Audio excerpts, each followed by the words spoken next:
BetOnline is the world's most trusted betting platform and your number one source for online betting in 2025. Whether you're a seasoned fan or a first-time bettor, BetOnline is your ultimate game day companion. With the largest selection of odds on everything from NBA and college basketball to the NHL and UFC, BetOnline continues to be your number one sports betting source.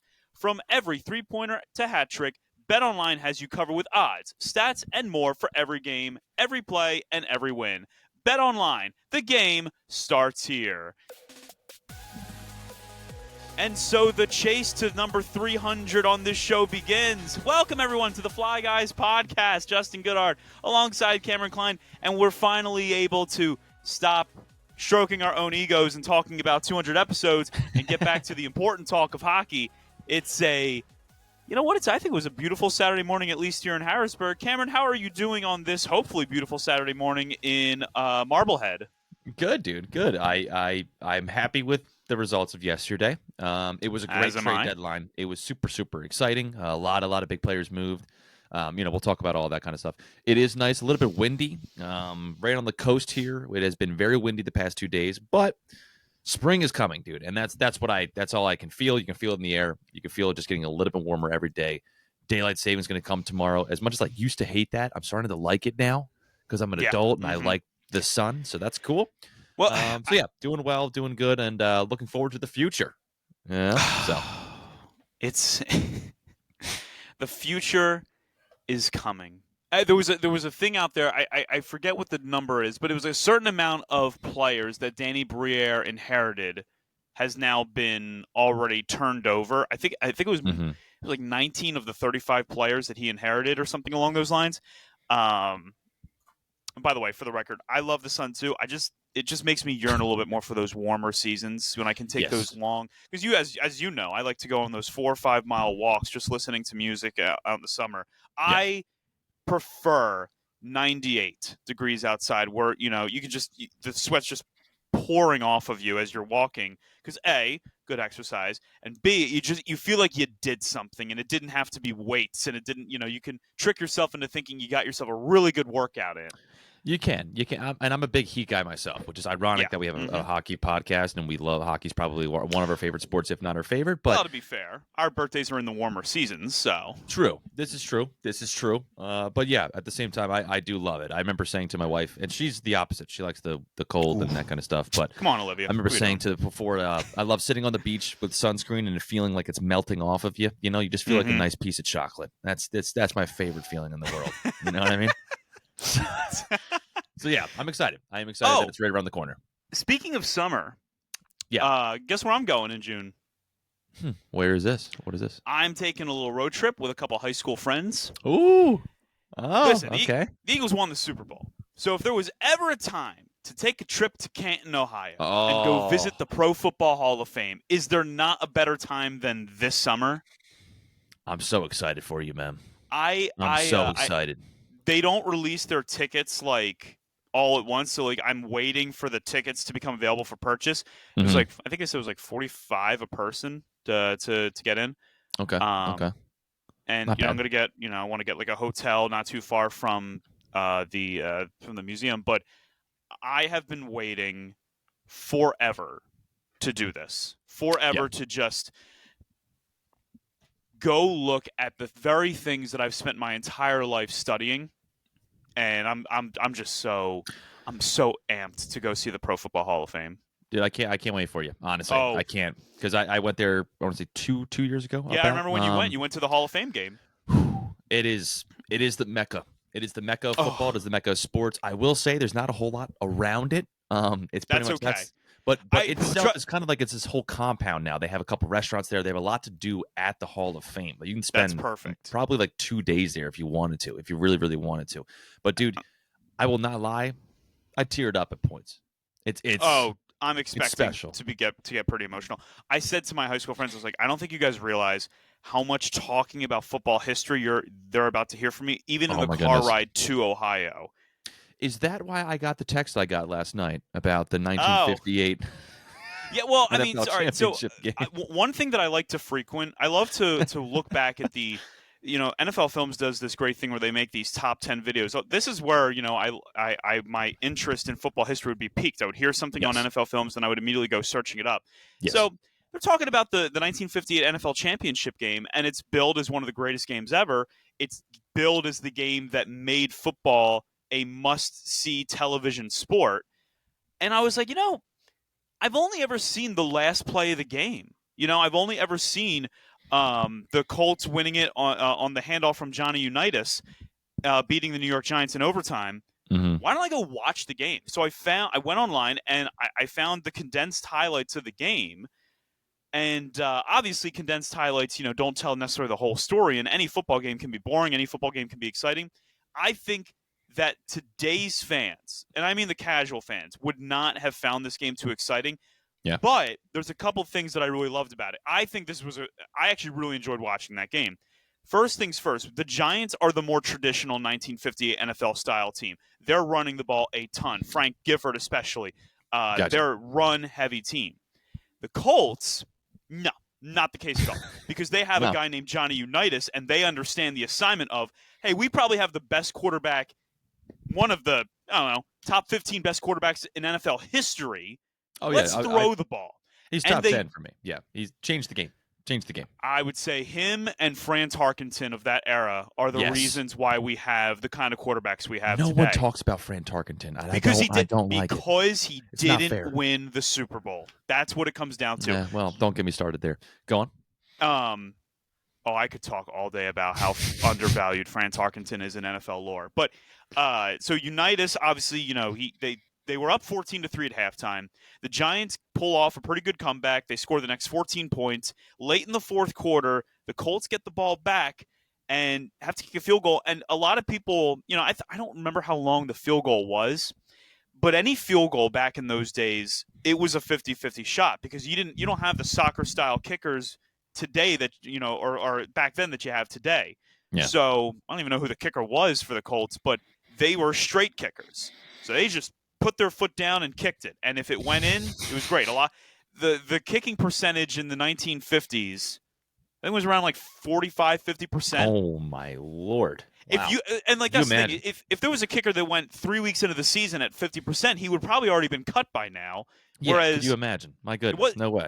It wasn't until I forget his first name, Goganak, the kicker for the Buffalo Bills, the first college soccer-style kicker coming in the NFL that really revolutionized the kicking profession. We're getting so far away from hockey, but I think so. This is the kind of stuff I think about, so I'm so excited to go to Pro Football Hall of Fame. Point is, 1958 NFL Championship, if you're wondering, does it stand the test of time?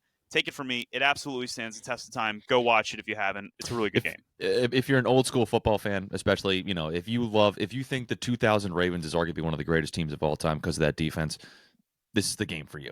I would 100% agree. This is the game for you. Right. But yeah, so in more current news, the NHL trade deadline was yesterday, Cameron, and we'll start obviously with the biggest news, which is what we talked about before we hopped on. Mm-hmm. The Boston Bruins have sold on what I would say is the immediate future, right? They traded Brandon Carlo. Okay, pretty notable name. They also traded Charlie Coyle. Okay, Charlie Coyle. That's a pretty sizable name. And that doesn't even hold a candle to what they did trading Brad Marchand to the Florida Panthers. The hated Florida Panthers. The team that has knocked them out of the playoffs 2 years in a row, one of which was one of the greatest upsets in NHL history. Yes. And they knocked Brad Marchand right out of the Bruins sweater, and he's going down to Florida. And it doesn't feel right. Brad Marchand, a Florida Panther? Of all the teams, he's a Panther? Only the Maple Leafs would make less sense than the Panthers. Honestly, or Montreal. Those would be the only two that I think would. Yeah, those are the three teams you just couldn't see him in. But I think people are angrier because of Florida right now because of the recent history. Yeah. So before we hopped on, you said this fan base is, in a word, livid. about this decision. Yeah, I keep relating to people here, and I think a lot of Flyers fans can relate to people here because this reminds me a lot of 2021 for the Philadelphia Flyers. The aggressive retooling, Yep. which a lot of us just kind of said, well, what the hell does that even mean? The Boston Brass has used that as well. Don Sweeney and Cam Neely were not beloved coming into this season. There's a lot of chatter just among fans. For the most part, about how, well, they got rid of the head coach, but we know the problem doesn't rest there fully. This move is not going to make them any more liked, obviously. No. For the Philadelphia Flyers, they get rid of their star player in Claude Giroux back in 2021, but a lot of Flyer fans knew that was coming. They had the 1000th game. I was there. You got to have this send-off with him, one of your favorite players, the face of the franchise. It felt like it was over, that the 1000th game was the capper. It's like Cole Hamels throwing his no-hitter in 2015. You knew it was over. Exactly. So at least it was this nice. Bad. Not at all. Not at all. They were going into contract negotiations up until this week for him to be extended. Yeah, and a kind of report came out last week that they were kind of putting it on the side for now, and then unfortunately Brad Marchand gets injured, and I guess they decided to toss him. And plus, Claude Giroux got a first-round pick and Owen Tippett, who's turned into something. Yeah, he's turned into something here, and they just got a second, which could turn into a first. I'm not exactly sure the stipulations of that just yet, but at the same time, yeah, man, it came out of nowhere. It was a blindside trade for a fan base that is aware. They're like Philadelphia. They're not a dumb fan base. They're aware. So the aggressive retooling and then this move, it's a big shaking of the head. And you and I were talking a little before the show where you said it seems like this thing where they're going for a complete, just we're not going for it this year. Obviously, got rid of their core of leadership. Got rid of Trent Frederick last week as well. So that's 2 centers now that they're down. And what even is even grosser to this fan base is that over this summer, they signed Jeremy Swayman to an 8-year extension. Yeah. With the idea being, okay, that we're going to be contending for the next foreseeable future, because why else do that? And so now that's kind of up in the air as well. It seems like they're going to want to try to do a quick turnaround. But as I've said to a couple people here, as somebody who's lived through it with Philadelphia, where it was 4 years ago when that started, and they're just hopefully possibly coming out of it, it's not going to be a quick turnaround. Well, it never is. It's not a guarantee. And that's the thing, the joke with the Flyers. We're 2 years away from being 2 years away, right? And with the Bruins, what I said to you is teams that do this stuff, where they're like, it's like this in-between of we're not tanking, we're not rebuilding, but we don't think we can compete with the core that we have right now. The only way you can get away with that is if you happen to have a really well built up farm system. And on this show, you have said you do not think that the Bruins have a well built farm system right now. No, they don't. They don't. I mean, they haven't. I think it was 7 years they haven't had a first round pick. And that's it's unacceptable. It's not just me. I mean, it's a lot of people throughout the hockey community that are just like, yeah, they're on the bottom 10. And for the other teams that are with them are like the Florida Panthers and the Toronto Maple Leafs and the Winnipeg Jets, these teams that are cup contenders, and the Boston Bruins just aren't right now. And so with that, and I said it before, if you were willing to trade Brad Marchand and Brandon Carlo and Charlie Coyle, and the best returning asset you're going to get out of that, if you don't like, maybe it's the second round pick from the Panthers. Although let's be honest, that team could win the cup this year, so that second round pick, even if it becomes a first round pick, it's going to be a lower end pick. So it's not you're getting a premium one out of that.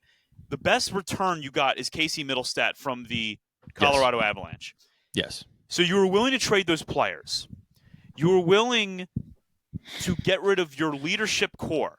That tells me that you probably were willing to do that a lot sooner than you ended up doing it. If you're willing to make this huge shakeup, it didn't happen over the course of a week. You made this, you were in your head. There was a meeting that was had during the summer, and someone said we could do this. But then you give Swayman the contract. And there's this idea of, well, we don't have to trade them right now. We still could be a cup contender. And then immediately into the season, because it wasn't like that the Bruins started off sky high and fell off. The Bruins have not been a great team all season. From the first puck drop of the year, they have not been the best team. So if you're willing to trade them then, why not just do it in the summer? If you want to do this aggressive retool, trade them then, get some assets back, evaluate your roster, and then you can go through with your retooling next offseason. You're behind the 8 ball now because you're not going to see anything that is going to tell you anything over these last few weeks of the season. There's nothing that you will learn. Exactly. And this fan base, again, as I mentioned before, was smart. Throughout the beginning of this season, as far back as October, they were saying, I don't think they're making playoffs. That early into the season, looking into it with Brad Marchand, before Charlie McAvoy got hurt, before Hampus Lindholm got hurt, all of that kind of stuff. They were already kind of in that mindset. And looking into it, so it's a conditional second-round pick. It will become a first in 2027 or 2028 if the Florida Panthers win the first 2 rounds of the playoffs this year, which I would argue they have a strong case to do that. Now, the other thing is, what else here? Oh, yeah, and according to Scott Wheeler's rankings, he did rankings on The Athletic. Again, if you are not subscribed to The Athletic, yeah, I can't recommend it more as a sports fan. It's the best journalism. It's up there. That or PHLY or Broad Street Hockey. Broad Street Hockey's obviously the best. I mean, let's not get it twisted. That's the S tier, and then it goes down from there. But no, in his rankings, he did a whole rankings of prospects throughout the entire league, and Boston Bruins ranked 30th on his ranking of prospects. That's not a team that has the ability. That's not the team that has the ability to make these trades, and you're getting back players like Casey Middleton. You need draft picks. Yes, and we'll talk about how you accumulate draft picks in a moment. But they did get a first in Franz Minton for Brandon Carlo, which was nice, but still not enough. Not enough. I think for who you traded, not enough. The draft capital you received back, I need a plethora of picks, not just one first rounder. Agreed. The other big trade, Mikko Rantanen, shipped from Colorado to Carolina, and now he's going from Carolina, and he is going to become a Dallas Star. It's amazing. How many players you think can say have been on 3 cup contending teams in one season? I mean, if the Avalanche won the Stanley Cup this year, I wouldn't exactly be surprised. If the Dallas Stars won the Cup this year, I wouldn't be surprised. If the Hurricanes might be the more surprising one if they did win the Cup, but they're still absolutely a contender. 100%. I texted you and I was like, I don't get it. I don't get it. Why? And then you said, well, apparently he wasn't willing to sign an extension. But my question to that is, why not? Carolina's not a bad location. Raleigh's a nice area.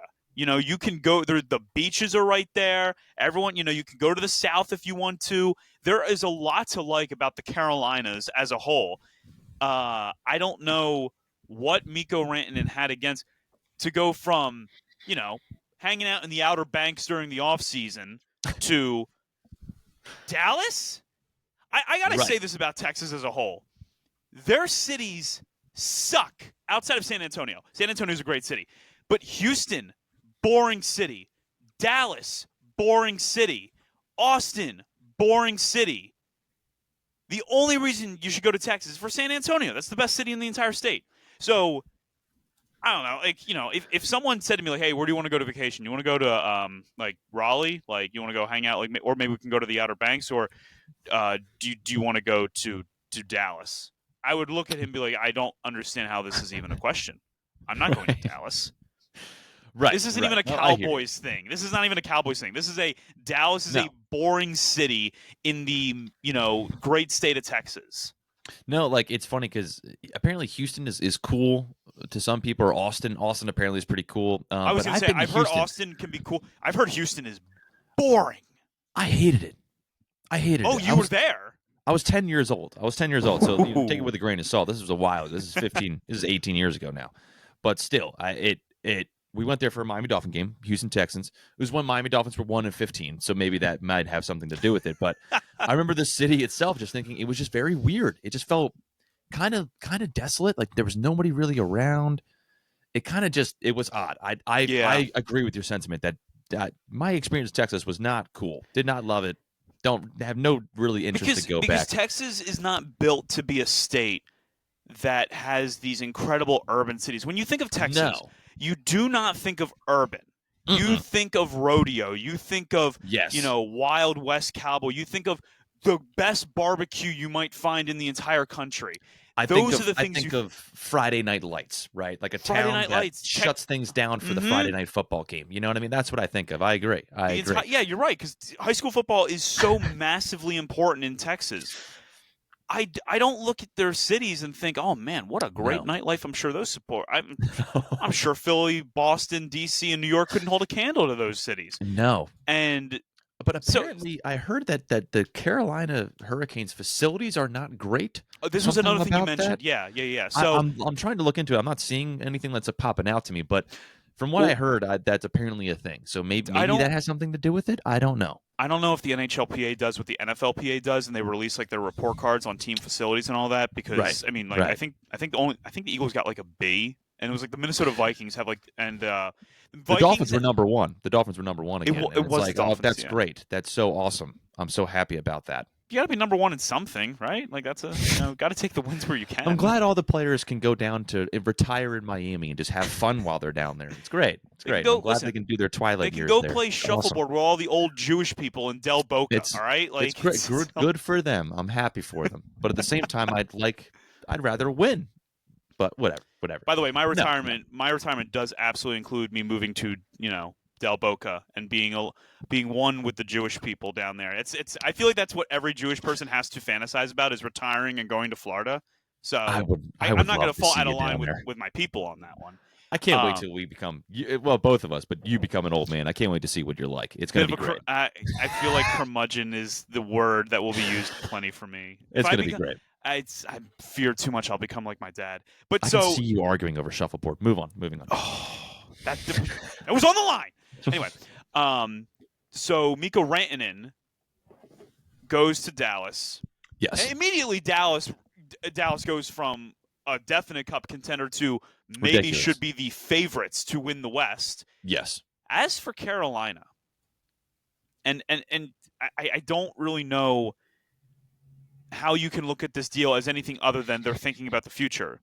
They get Logan Stankoven, who, if you've never heard of him, I mean, he only has 29 points this year, and he's 22 years old, so he's young. So, maybe a promising prospect. He was picked in 2021 in the second round. Mm-hmm. But it's more about what they also got out of that deal, which is 2 first-round picks in this year's and next year's draft, and then 2 third-round picks in this year's and next year's draft. So that, Boston, is how you get a return for a big-time player. They got 4 draft picks out of 1 player, and maybe a potentially good prospect. The guy only 22. He's getting close to the point of what he'll be in the NHL, but 22 is still young enough where you can develop. Yeah, and I would say, obviously Rantanen is a lot younger. He's in his prime, one of the best players in the league, and Brad Marchand isn't. But at the same time, it's like you could have gotten multiple picks. You could have gotten a pick and a prospect. It could have been something else. But I think Florida just basically fleeced them because they had their hands tied. Brad Marchand's not going to sign the contract because you've already kind of disrespected him. And then you also got the fact that he just got injured. And well, hold on.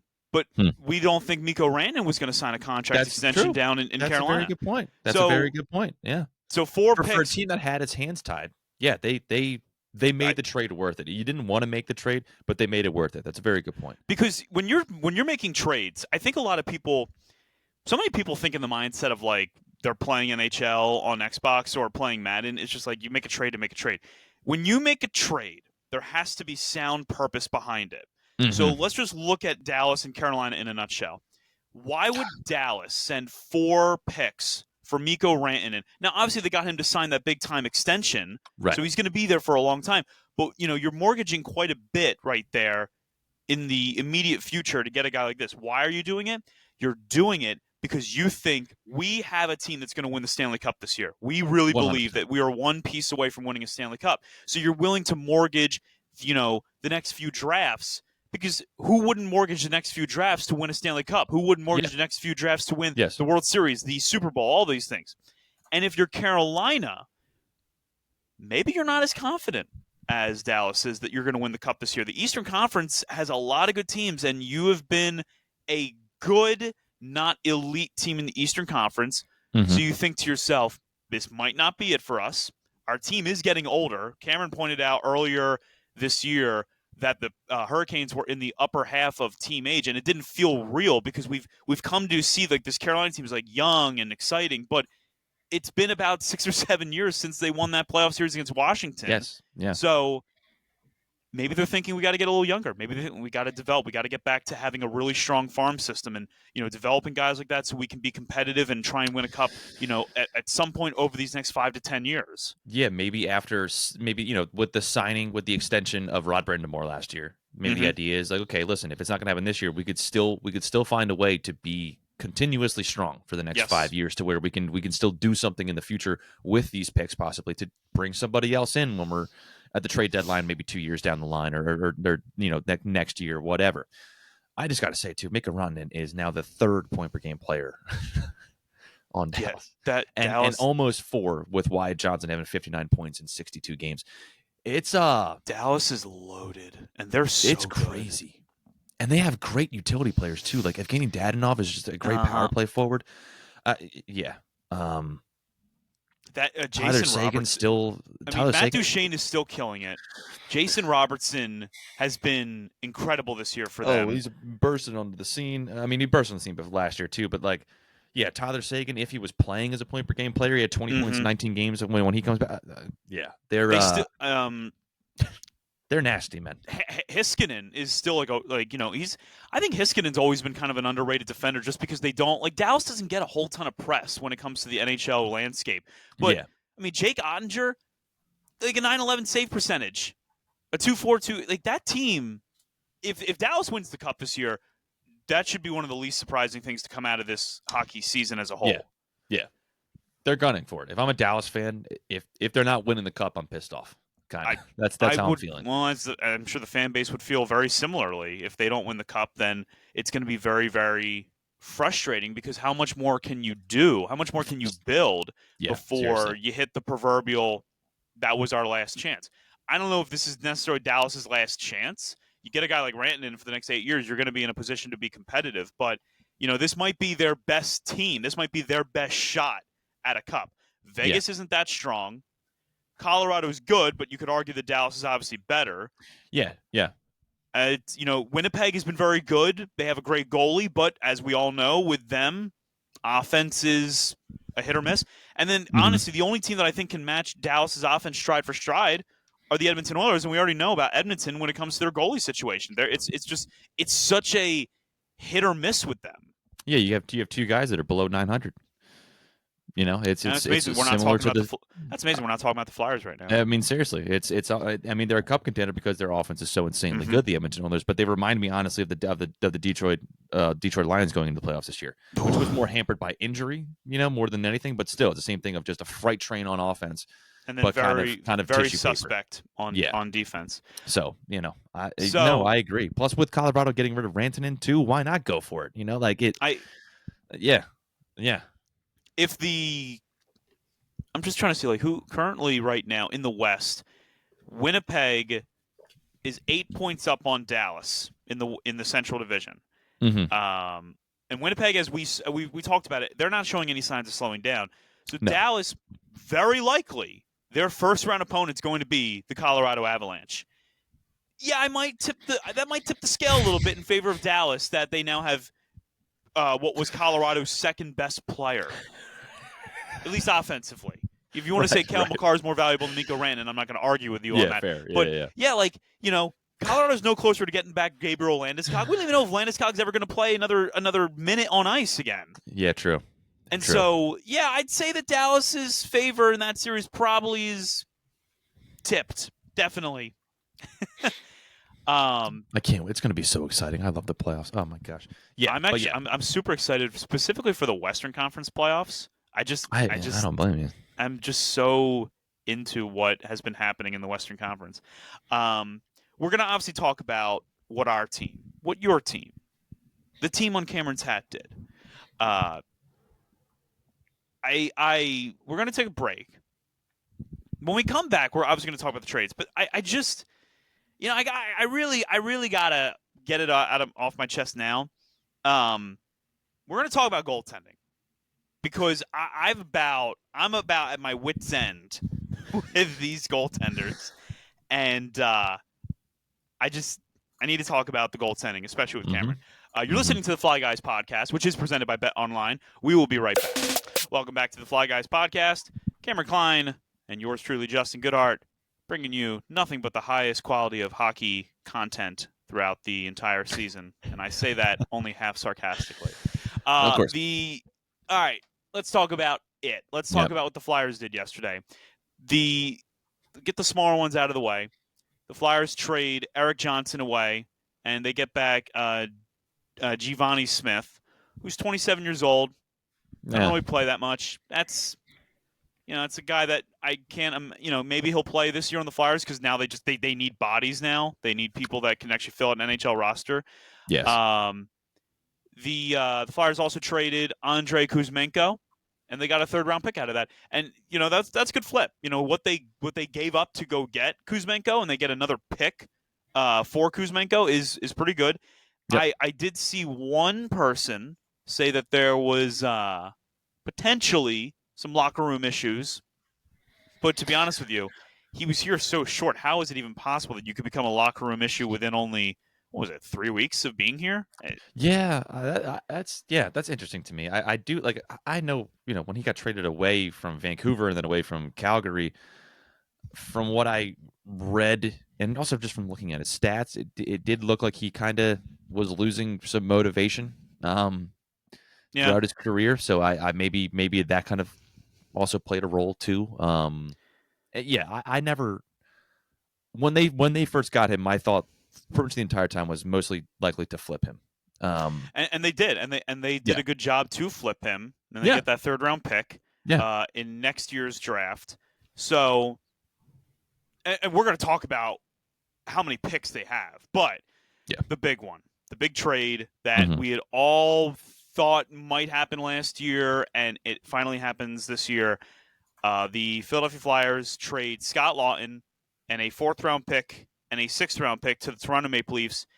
They get back Nikita Grabenkin, a conditional 1st-round pick, and they retain 50% of Scott Laughton's salary. The 1st-round pick is in 2027. So they come out of this draft with a 1st and a 3rd-round pick to the 2027 draft, which makes me also think, Cameron, that maybe the Flyers are thinking 2027 is going to be a really deep draft if that's the one that they seem to be targeting. It's that, and I mean 2026 is also apparently supposed to be pretty big, which is why you saw a lot of 2027 first rounders moving yesterday, not just with the Flyers, all over the place. A lot of it was 2027 because seemingly a lot of teams want to hold on to the 2026s. That or another thing that I kind of popped up in my mind was if at that point the Flyers are suddenly possibly contenders, now you have some capital to possibly move at the deadline if you want to try to make another push into the playoffs. So I agree. And so let's take a quick look at what the Flyers have in the draft. Coming up for. Oh, it's nice, brother. It's nice. It's pretty nice. So in the 2025 draft, I keep saying next year's draft as if that's 2027. I keep thinking this year's 2026 all of a sudden. Me too. In 2025, the Flyers have 3 first-round picks, which is pretty good. They have 4 second-round picks, 1 third-round pick, and then 2 fifth-round picks and a 6th-round pick. So in total, that's 11 draft picks they have in this year's draft alone. 2026 is a bit more traditional. They they have 1 for every round except for their own. They traded away their 5th-round pick. 2027, 2 first-round picks, 1 second-round pick, 2 third-round picks, a 4th, a 5th, and a 7th. So you look at that pick value according to Puckpedia around 225 is pretty good.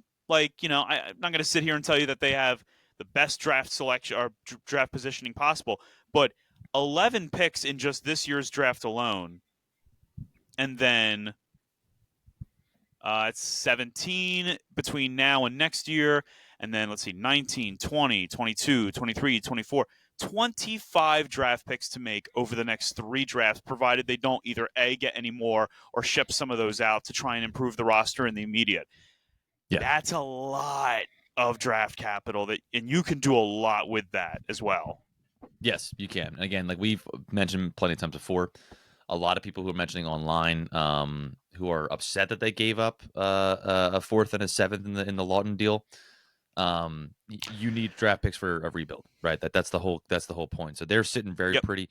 I don't really fully agree with like we get rid of like people being upset with getting rid of the fourth and the seventh, because to me I'm just like Well, you for have what to they ask got in yourself, return, I'm fine with it. would you It's give totally up cool. I understand that they're rebuilding, so maybe this isn't the best way of asking it, but would you give up a fourth and a seventh for a first? I think most people would say yeah. You Yeah, have maybe a better chance of hitting on that first than you do a fourth and a seventh. Not that the Flyers yeah. have never hit on fourth or seventh round picks, but Right. not that they've hit on too many first round picks either. But we've already gone through that down that road. Yeah, The point yeah, is that the goal of the Flyers was to own what they are, right? That's the yeah, whole like, oh, we love yes. this new leadership because they're honest and they tell us the truth and they just know that we're not good enough. This is them putting their money where their mouth is, saying, Mm-hmm. yep, we're not even going to try and make the playoffs this year. We're not interested in the playoffs. We're Yeah. going to be focused on accumulating draft capital because Keith Jones and Danny Briere, without saying it maybe in these exact words, have been telling us from the start, this is going to be a process. And in order to get the process right, you have to be realistic and you have to be able to view what your roster is for what it is. And the Flyers roster, this year especially, I convinced myself like, oh, they were right on the cusp. Bring in the phenom, they're a Yeah. playoff team. Yes. It's Agreed. not as simple as that. It only works that way maybe when you're playing a video game, but in reality, guys regress, guys get hurt, guys just end up not progressing the way that you thought that they would, aka Mm-hmm. Morgan Frost and Joel Farabee. And so they get shipped on out of here, and the Flyers bring back some draft capital because now we got to look to the 18 and 19-year-olds of tomorrow that are going to be hopefully a part of what is soon to be an era of Flyers hockey that we can all say is a good, competitive, cup contending part of era of the orange and black. Yeah. No, I would agree. Honestly, in general, how I felt about yesterday was pretty good. The thing that I'm really excited about too is the freeing up of a lot of cap space too. Yep. Which is something that's going to be fun when free agency comes around. Like you're saying, I don't imagine all those picks are going to stay. I imagine some are going to be moved. But in general, coming out of yesterday, I'm thinking as a grade for Danny Briere, a B plus, A minus, somewhere in that range. I give him a B plus for now. I think the I things think that are missing are a center. I don't love the fact that the prospects we did get were wingers for the most part. I don't love the fact that plenty of wingers. Yeah, too many. Some would say too many, in my opinion. But that's okay. Well, that's fine. They'll find a place for them. But other than that, I, as you just said, it's the transparency. It's the sticking to the game plan that was told, that was given to the fan base, and being honest about it and Mm-hmm. executing to it, which is we've said for the past 2 years, very, very refreshing, given the last decade of Flyers management. So the Boston Bruins could maybe learn something about that. But I think in the immediate, if you want to give Briere an A for the immediate, that's fine. I do think I still need to see what these draft picks end up turning into. Absolutely. The Herschel Walker trade wasn't an A plus until the Cowboys were able to get Rod Woodson and Emmett Smith out of all that stuff. So yeah, true. They did the job they needed to do yesterday. They made the trades that are going to hopefully make them a better team for tomorrow. And I'm not going to miss an opportunity also to talk about those Scott Laughton for a moment. Yeah, of course. And it's amazing to think he's been with this team really since 2014 was his first year up with the team. And he'll never be remembered as an he's not like an inner circle Flyers legend. He's probably like more like with your Jake Voracek, here for a long time, put up good numbers, a guy that the fans could get behind, and maybe even more so with Laughton than Voracek. I think Voracek always kind of caught the ire of the fan base a bit more than Laughton ever has, obviously. But he'll like I think that who Scott Laughton was and what he meant to Philadelphia and how he integrated himself into the community of Philadelphia should never go unrecognized. He was a really, really good person all around to have, and he was a good hockey player.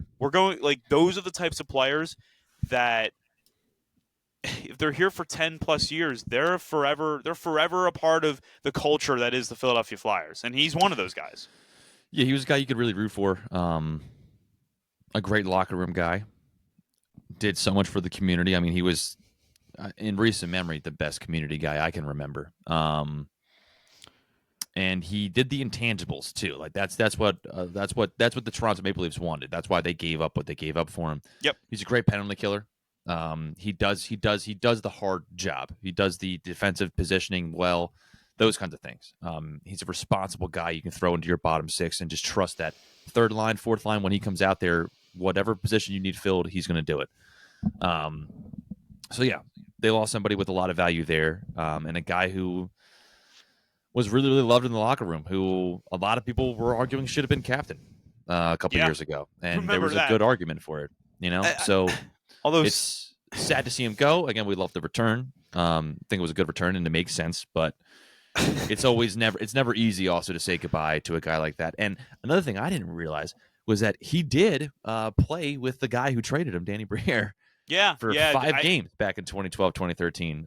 Back in December and January. Yeah, only 5 games in January. Yeah, between the 19th and the 26th. Very short-lived teammate of Danny Briere. But again, it's a testament. Yeah. Think about it. Laughton was playing with the Flyers in Danny Briere's final year as a Flyer. That's how long he's been here. That's how long he had been a part of the Flyers, organization. Yeah. And I just, I also have to laugh at what you just said. Like, just all those people, all those Flyers podcasters, like on Twitter, and you know who you are. That would be like Captain Laughton, and like immediately turning from that into trade him, get rid of him. You gotta just trade him. I big things are coming though. That's the takeaway I can take from all of this, and only Cameron understands what I'm saying by that. Yeah, big things are coming.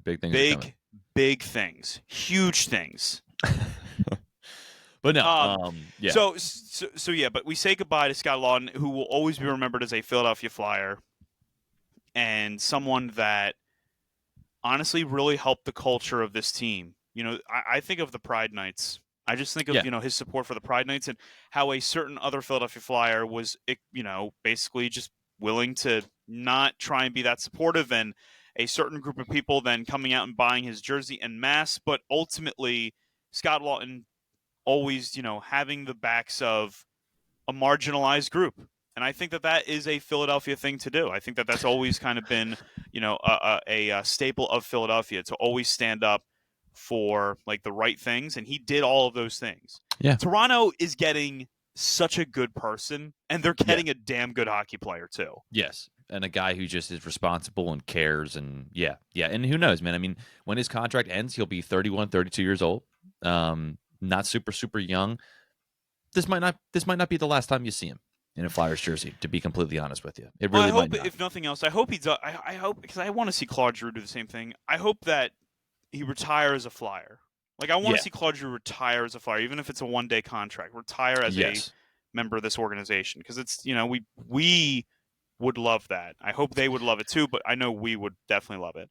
Just like with Scott Laughton, it's a player that we will claim pretty much forever. And another thing too is, like, there are the teams that I'm rooting for, right, for the playoffs this year are originally were Columbus for obvious reasons, and Ottawa because of Claude Giroux, and now Toronto's in that mix as well, because you got a guy to root for in Scott Laughton, so that's cool. And so with all these trades that the Flyers have made, even with the 50% retention, the Flyers are projected to have around $12 million in salary cap. The number is going up. Salary cap will be going up, so that'll help. And there are going to be guys that are probably going to be unloaded from this team, which is okay. It's all part of this process of getting better. One of the positions that will need to be improved upon is the goaltending in Philadelphia. And desperately. I'm at my wit's end. I really am at my wit's end. I am so sick and frickin' tired of having to either get a text from Cameron or text Cameron and say the 4 magic words of the year for this group. I need a save. And you just don't get it. You get it some nights. Sometimes these guys accidentally go 30 of 31 from behind the net, and it ends up being a really nice game. But I am so over the inconsistency of these goaltenders. We have 25 picks in the next 3 drafts. Great. I need 4 or 5 of them to be used on goalies because you need a goaltender. If you don't have a franchise quarterback, you're 88 and out the gate. No shot. You have no shot at ever winning. If you don't have a good point guard in basketball, probably not going to go too far. If you don't have 2 or 3 good starting pitchers in baseball, no shot. If you don't have a NHL quality starting goaltender, you are consistently putting yourself in a position to be, at best, the Edmonton Oilers, where if you have enough offense, you can make up for it until you're playing better teams. Or B, you find yourself in the situation of the Pittsburgh Penguins, where they have good players, but their goaltending is so ungodly bad that they can no longer mask their issues with their aging core. Cameron, take it away. I I'm looking at their numbers now. And yeah, we were talking a little bit off air. Like, is this the worst it's been, at least in recent memory? We talk about, what was it, 2017, 18, I think it was? Or 2018, 2019, I think. Where they had the 18 goaltenders whatever it was, right? Yeah. But at the same time, like, that was more, due to injury. They had a much better prospect at the time that could have turned into something. There was more hope to be had, whereas this, it's just Fedotov is 28. He kind of just is what he is at this point. Ersson, 25, could be better, but I wouldn't put a lot of stock into that. He's a backup. He's a backup, most likely. Kolosov, I have a little hope for because he's younger, but at the same time, not great what you're seeing. Well, the early returns were horrible on Kolosov, and remember, that was a guy that, like, I'm not going to say cried to get his chance in the NHL, but, he wasn't quiet about it for sure. Yeah.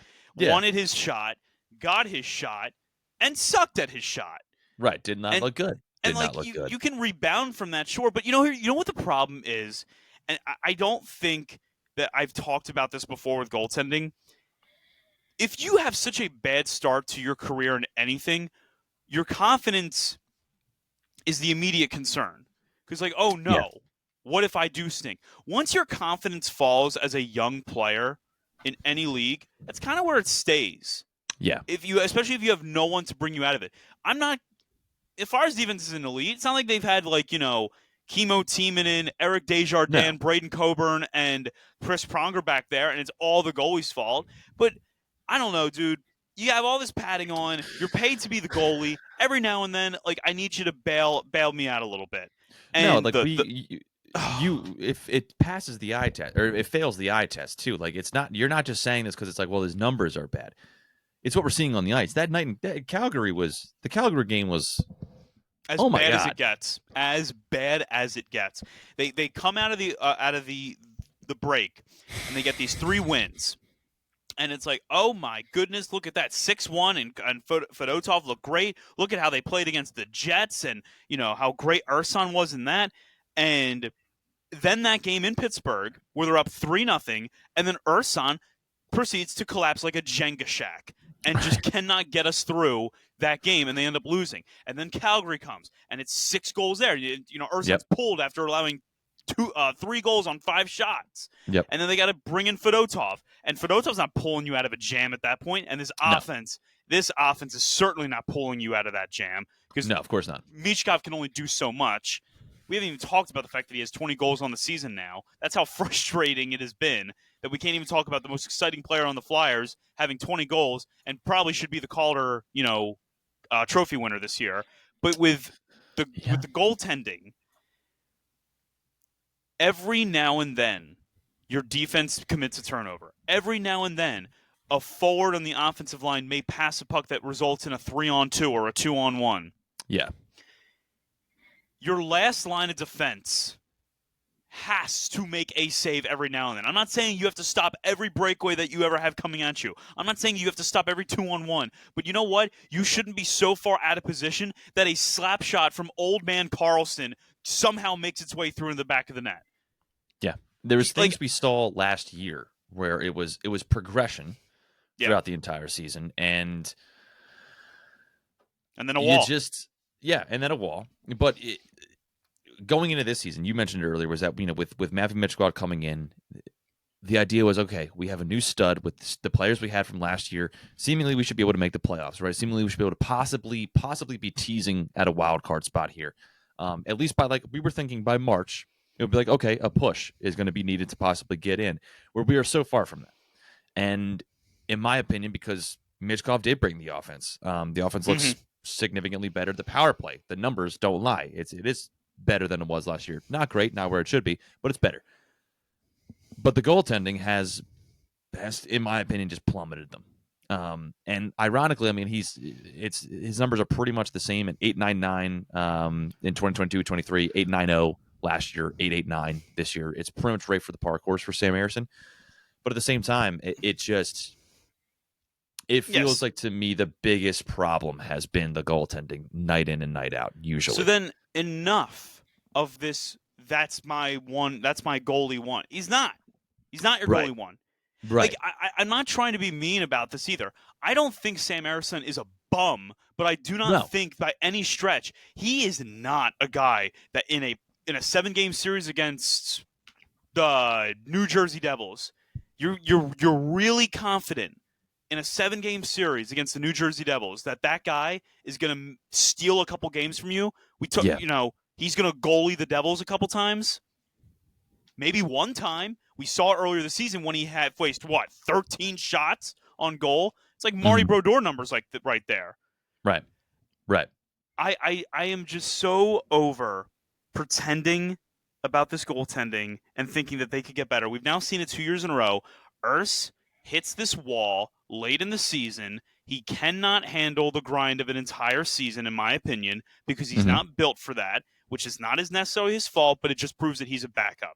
If he played 25 games, I guarantee you, if they had a Connor Hellebuck as their starting goaltender and you saw Ersson for 25 games, they could probably flip him for 2 first-round picks because of how good he would likely look in those 25 games. You might not be wrong, because in small sample sizes, he does look very, very good. There are nights where he's playing out of his mind great, and that's exactly what you want out of a backup, because that's all you need him to do. Who is the goalie that, when he's hot, I mean, when this guy is white hot? Darcy Kemper. Yeah. When Darcy Kemper is got it going, there might not be a better goalie I've ever seen in my life than when Darcy Kemper's white hot. When he's not, it's 4 goals on 18 shots you're looking at. Probably the biggest boom or bust goaltender that exists. He's like the Trayvon Diggs of. He's like you know what? He's like one of the bigger goalie teases I've ever seen in my life. There's plenty of teases that we've seen over time. I think, for the Flyers, who's the biggest tease we ever saw? It probably is Carter Hart, because of, even take away the horrendous allegations against him. There were a lot of times where Carter Hart, you think, oh my God, this guy is going to be a stud. And then there was a lot of moments, a lot of, periods of time where you were not sure that Carter Hart could be the guy. Right. And obviously we'll never find out whether he could have been the guy or not. I don't know if I would put Ersson as a tease, just because I don't think he can fool front office management into thinking that he really is a number one. I agree. I agree. This trial has just been about finding out what he is. Yeah. And I think we can close the book on figuring out what he is. He's an average to good goalie, best used as a backup. At his best, he is very fun to watch. At his worst, 3 goals on 5 flippin' shots. It can't happen. Not at the NHL level. Do that in the OHL. Do that in the WHL. You can't do that in the AHL, and you damn sure can't do it in the NHL. Again, dude, if the whole rebuild, what's the point? To go to a Stanley Cup, to win a Stanley Cup? When you get to the point where you're up against Dallas, possibly, who has Mikko Rantanen and Matt Duchene and Robinson and maybe a healthy Tyler Seguin if he's ready to go, right? I mean, he's possibly going to be ready to go for this year for the playoffs. A still threatening Jamie Benn. You're going to need a better goaltender. You're going to need a guy who's going to make those saves, because it's going to happen, right? Cale Makar is going to blast some shit at you. He's going to get a 6-point night possibly in certain nights. Nathan McKinnon, another one, like one of the best players in the world. Like, that guy's going to pepper you. You got to be prepared for that kind of thing. Sam Ersson, as fine as he is, he's not that goaltender, and that's fine. That's fine, totally fine. But they need to do something about that if they want to be a cup contender. I just need to mention some of the goalies in the NHL, like the best goalies by numbers in the NHL. Oh my goodness, yeah, it's nasty. So we've Connor Hellebuyck, obviously we've talked so much about. Like he's obviously the best goalie in the NHL. He's on a contending Winnipeg team. Tampa Bay is, Andrei Vasilevsky. He's been like, if he's not been the best goalie with Hellebuyck, he's been like the second best goalie in the NHL over the last number of years. 2.1 AGAA. And I'm not, forget the numbers. I'm just going to give you the top guys. I think I should have to go to like total saves just to help me out with this because numbers can be distorted. Igor Shesterkin. Look who number 2 is, by the way. Number 2 in the goals against average. See who that is? Well, yeah, I see. That's why I said I got to go to the saves number. Anthony Stolarz, who has filled in as a good backup in Toronto because that's what we've determined he is. Put him in short space. 6'8" goalie in like spot duty? Yeah, I feel pretty good about that. Yeah. Logan Thompson in 36 games. And look at Washington. They're incredible. Jacob Markstrom has been really good this year. Look at the Devils. They're a contender. Spencer Knight's an exciting, guy that I think I'm pretty sure he's currently with he's now with the Florida Panthers. But he had been with the Chicago Blackhawks. Yeah. And then even with Carolina, Peter Kokachev, pretty good. Jake Ottinger, pretty good. Darcy Kemper's put up some pretty good numbers this year for the Los Angeles Kings. All these guys are on cup contending teams because they're good goalies. And I know I said Darcy Kemper's the biggest goalie tease, but like I said, when he's good, I don't think there's a better goalie in hockey. Because look at the number. Well, he's actually been playing pretty consistently throughout this year. But no, to go back, like Anthony Stolarz has played 23 games. Yep. Spencer Knight, who you had that flipped. He was with Florida. He got traded to Chicago. Oh, I knew I had that flipped.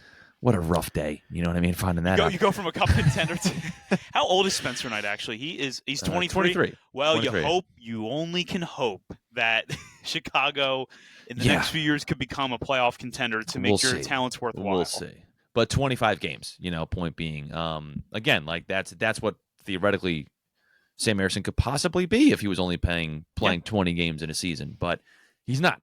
And that's a problem. And the goalies that you need playing 50 games, your Sergei Bobrovskys, your Mackenzie Blackwoods, your Connor Hellebucks, yes, your Connor Hellebucks, and even your Yuri Saroses, even though the Predators suck this year.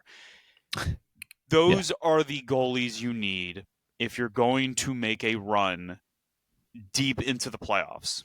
Yeah. If you are listening to this and you can tell yourself with certainty, we have our guy, then I honestly think that you would be viewing it through the eyes of what the Flyers goalies have been for the last 30 years, where there has not been a guy. There's been moments in time. Bobrovsky's rookie season, Robert Esch's 2004 season, Carter Hart's 2020 season. But none of those guys have ever ended up lasting long enough. The longest lasting goalie this team has had is Steve Mason in the last 30 years. And we ran him out of town. So obviously, that's how happy we were with him. Naturally. Let me do some math really quick. 1, 2. Yeah, of the guys who have made at least 500 saves, Ersson is 42nd in the NHL. 42nd. Of the guys who have made, let's narrow that down a little bit more.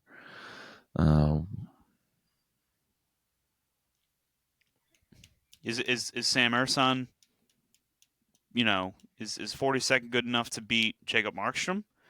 Is he good enough to beat Logan Thompson? Is he good enough to beat Sergei Bobrovsky?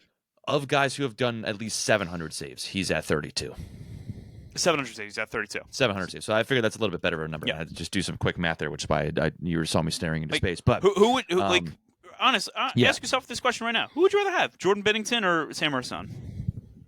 Is it even a question? Right. Stuart Skinner has better numbers than Sam Ersson. Yeah. And I think Stuart Skinner sucks. Yeah. I think of all the playoff goaltenders, I think he's the worst playoff goalie.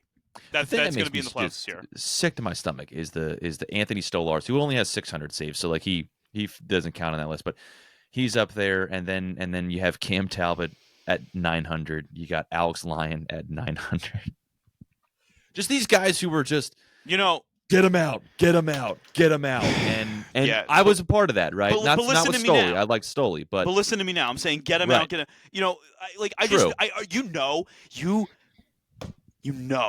Ivan Fedotov is going to go off and be like a freaking 1.85 GAA goalie for like the freaking Kings or something like that. You know it's going to happen. It's going to happen. And it's just, we don't develop goalies on this team. But that is why I'm so mad, because I have never been more excited for a goalie to come to this team than I was with Ivan Fedotov. And there's a part of me that's just like, maybe it's just not going to be with the Flyers. And then it's going to exactly happen like that. He's going to go off to another team, probably in the Western Conference. He's going to have like 45 wins, a save percentage of like 920. He's going to win the Vezina. And then the Flyers will be like, oh my gosh, the Flyers got rid of Ivan Fedotov. It's just like Sergei Bobrovsky all over again. And I'm going to have to sit here and be like, yep, it is. Because I will have no argument that would make sense enough to reason why the Flyers gave up on a Russian phenom goalie. I really hope that doesn't happen. I really hope it doesn't happen. I honestly don't think that it will, given that he's 28. I didn't think Alex Lyon was going to turn into anything, dude. This is true, yeah. I didn't think Anthony Stolarz was going to turn anything. I did not think Cam Talbot was ever going to be good again. I didn't think Peter Mrazek would still be in the league by now. I didn't think so many of these guys that we've had as part of the Flyers would amount to anything.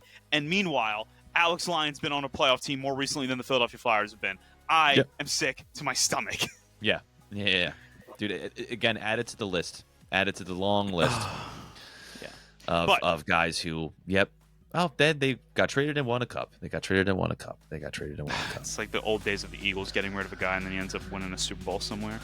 Naturally. But with all that being said, that's about it for this edition of the Fly Guys podcast. We hope you enjoyed, and we hope you're not feeling too bad about the Flyers goalie situation. Although if you're not, I would ask you to please open your eyes. Be sure to follow us on Twitter at Fly Guys Podcast, on Instagram at Fly Guys Podcast. He is Cameron Klein. My name is Justin Goodart. The Fly Guys Podcast is presented by Bet Online. Be happy, be healthy, and as always, let's go Flyers. Go get a goalie.